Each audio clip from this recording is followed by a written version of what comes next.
Welcome to VCB News, where we talk all Black, all culture, all the time. I'm your host, Kwamara Thompson. You know, I've been thinking a lot about why do we do this show and why is this show so important? It's because everything is centered around whiteness, white POV, white values, white feelings, white politics. Now it's time to report on the importance of Blackness and really center what it means to be Black. So we're going to talk all the same topics that we are talking about in the United States, but we're going to bring it from a Black point of view. We're going to center ourselves now. Okay, so episode 1, we were urging you all to go out and vote. And now at this point, the election results are in, so let's talk about it. What are some things that we can really reflect on? Well, we know that white women are out there doing what they do best, losing elections for Democrats. So let's talk about what that means. What does it mean to also have the two-party system? We'll talk a little bit about some of the Black candidates that have won across the country, and we'll also talk about some bills that have been passed and some things that have not been able to be passed. All right, so let's start with the most fun one. White women doing what they do best, not being held accountable, always centering whiteness. Does not matter if they consider themselves to be feminist, progressive, liberal. We all have to remember that they are raising white sons, usually married to white husbands or white people, and they also have white fathers. That's the first and foremost thing that's always going to happen. They are constantly, when you really think about some of the candidates that they have voted for, voting against their own best interests because it was more important to have a white agenda than to have a human-centered agenda. If you're still struggling to really understand what this means, there are a few books that you may want to go ahead and read and learn a little bit more about. The Trouble with White Women by Kyla Schuler. Nice White Ladies by Jessie Daniels.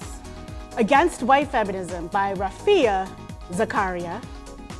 White Tears, Brown Scars, Ruby Hammond, and then White Feminism by Koa Beck. Those are all great books. Go check them out. It tells you a little bit more around why we should stop integrating white women into the Black agenda, because oftentimes we end up on the sideline. We see it time and time and time again.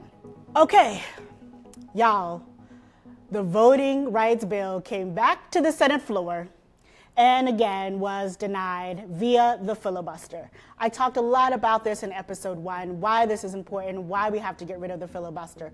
The filibuster is an old relic from the Civil War era, which is designed for politicians who, for whatever interests, maybe lobby interests, maybe because they're concerned about their re-election campaign, etc., don't actually want to vote on a bill, don't want to publicly put their name, their vote behind a bill. So instead, they talk, they meander around, and they make it impossible for that bill to be voted upon. That is the filibuster. It is still being used today. This happened during the Civil War era. It's amazing that they love using things that happened during the Civil War era, always talking about the Constitution, but when Black people talk about civil rights, it was too far long ago. Civil rights actually happened just 50 years ago, guys, the civil rights movement. Okay, but we're talking about the Civil War, which was 150 years ago at this point in time. So just want to point out the irony there. Again, voting rights bill has come up for the 4th time, and again, the Voting Rights Bill Act has not been passed. This is super problematic because your right to vote is absolutely at stake. All right, let's talk about the infrastructure bill. The House has passed one of the largest infrastructure bills that really in recent memory, in recent history. It's going to shore up 1.2 trillion funds, including $550 billion in new investments for bridges, airports, waterways, etc. So let's talk about it, because we all know that this is actually really something super important. If you've lived through any sort of natural disaster, Hurricane Ida, Superstorm Sandy, Hurricane Katrina, etc., you know that our infrastructure here in the United States is abysmal. And oftentimes when a natural disaster happens, people are out of their homes, they're losing electricity, they're losing water, they don't have the ability to live a comfortable life, a okay? So this infrastructure bill was super important, and so there is a positive thing that has happened out of the US government in the last week. They passed this infrastructure bill. So what does this actually mean? It means that they're gonna give $39 billion to public transportation, so they're gonna modernize the public transportation system. They're going to expand access for the elderly and for those of us who are disabled. Another big thing is $65 billion is going to broadband internet. If there's something that the pandemic has taught us, it has taught us that broadband internet access to Wi-Fi is a necessity. It is not a luxury any longer. There is no way you can live in the United States of America in the 21st century and not have access to Wi-Fi. So they're going to give $65 billion access to Wi-Fi. There's also $65 billion investment into the electricity grid. I talked about this a little bit earlier when I mentioned Hurricane Ida, Katrina.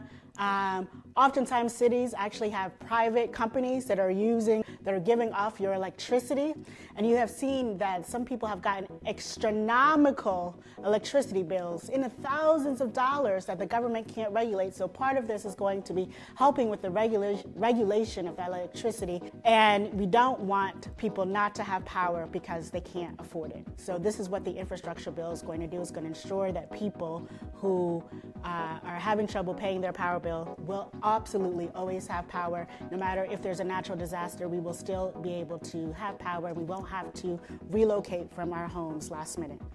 And this is something that I'm super excited about, and I cannot believe it's taken this long, but we're going to give $55 billion for clean drinking water. I don't know if anyone knows this, but Flint is still dealing with a water problem all these years later, right? When you think about the lead that is in the pipes and in water pipes, and oftentimes in poor communities and in black and brown communities, that lead leads to developmental disabilities, learning disabilities. Oftentimes we send our students to school, teachers are talking about the students can't learn, they're acting up. But what if it's really the water that they were drinking? Because it was lead in the water that was messing with their ability to learn and learn cognitively. So now the infrastructure bill is going to allow that and ensure that everyone in the United States of America has access to clean drinking water. So along with that legislation, which is the infrastructure bill, came the Build Back Better Act. Every time I see Build Back Better Act, I always think to myself, build black, because that's what I want. I want a Build Black Act, okay? So hopefully this is part of the work that we are doing. But the Build Back Better Act, which is a framework that President Biden and the Democrats are putting together in terms of making sure that people have more equitable access to a high quality of life. This is literally, after probably the New Deal of FDR, one of the biggest frameworks that you can think about, one of the most progressive frameworks that is currently happening that will really improve the lives of all U.S. citizens, all Americans. Okay, so let's talk a little bit about the Build Back Better Act and how it's related to the infrastructure bill. The Build Back Better Act was almost pushed aside, put off to the side, because there are lots of people, as you can imagine, who don't actually want the majority of Americans to have a high quality access to life. But we've had the progressive Democrats led by AOC, who said, if you guys are going to mess with this Build Back Better Act and not even talk about it, we will not vote for the infrastructure bill. And so in order to get their votes for the infrastructure bill, they had to say, we're going to talk about the Build Back Better Act, and it will be a bill that they will be able to vote upon. So really, because of AOC and the progressive Democrats, the infrastructure bill was passed, and most importantly, the Build Back Better Act is still around. Why is this an important act? Okay, so let's talk about it. First and foremost, it's going to increase child care. So that means that child care workers, so those of you guys who work in preschools, nursery schools, who are babysitters, will have higher wages, will have better health plans, health benefits.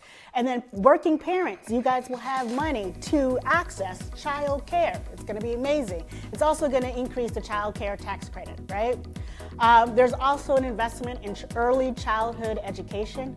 Do you guys know it's actually not free? I'm sure some of you do know it is not free to send your child to preschool in all parts of the United States. Some public school districts allow you to send your child for free, but oftentimes you have to pay for it, or it's only half day, which really messes around with if you're a working parent who has to work a full day, work full 40 hours, how do you do that? So we're going to ensure that there's an investment in early childhood education. It's also going to strengthen the Affordable Care Act. As many of you know, those premiums are actually kind of high. And just in case you don't know, the Affordable Health Care Act is also known as Obamacare. So it's going to strengthen that. It's going to expand Medicare so that hearing is now going to be considered a necessity, which is hilarious if you think about it. Hearing is a sense, and the fact that people have to come out of their own pocket in order to get hearing aids and to get cochlear implants, etc. So a sense that is absolutely needed. Now they just need something for eyeglasses too. Okay, I wear a lot of prescription eyeglasses. Let me tell you, it is not cheap. You know, paying for your eyeglasses and doing your doctor's appointments there. So definitely want that to be increased as well at some point in time.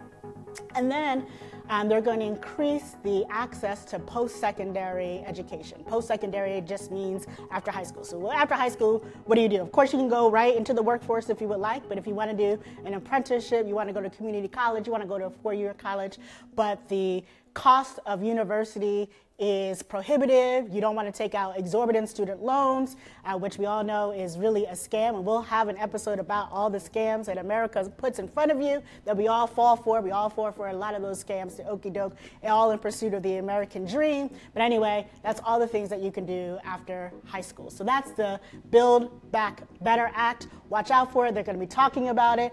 And they're hoping to pass this legislation, which would be, like I said, after the New Deal, probably the most transformative framework that the United States will adopt. That being said, I do want to say, and I continue wanting to say, that the two-party system is not a system that is really human-centered, that is really for the empowerment of all American citizens. It is definitely does not work for black people. So whether you're a black Democrat or a black Republican, it actually doesn't matter, right? Because ultimately the structures are in place to uphold the powers that be, which are often white men. Point blank, end of story. It does not matter if you're Democrat or Republican. So we have to talk about how the two-party system is not really designed for us, and what can we do? What can we do to ensure that our voices are heard besides just voting? That being said, I do want to talk about the black candidates that we were able to put into office this last election cycle. Okay, let's talk about the candidates. So probably the most controversial one is the Republican Winsome Sears, who is now the Lieutenant Governor of Virginia. A lot of people have a feeling that black Republicans are more on the tokenism side, on the Uncle Tom side, but you know, my opinion is that whether you're Republican or Democrat, this system does not work for black folks, so what does it matter really at the end of the day? A win is a win. So we've got a black woman who is now the Lieutenant Governor of Virginia. We also have Eric Adams, who is the second black mayor of New York City after the Honorable David Dinkins. And then we also have Alvin Bragg, who was elected as the first black Manhattan DA. And then we've got Ed Gainey, who takes the Pittsburgh mayoral race. So he's now the mayor of Pittsburgh. All right, we've got Jason Myers, who's the first Cuban-American Attorney General for Virginia. And then we've got the first Asian mayor in Cincinnati, Aftab Hurival. We also have the first woman mayor of Boston, and that is Michelle Wu. All right, I just want to say a hearty congratulations to all of the candidates of color that have won. So all of you all as voters who've gone out, went to the ballots and let your voices be heard, congratulations to you all as well. Thank you so much for tuning in to VCB News. Make sure to like, comment, subscribe. I'm your host, Kwamara Thompson, and we'll see you next week.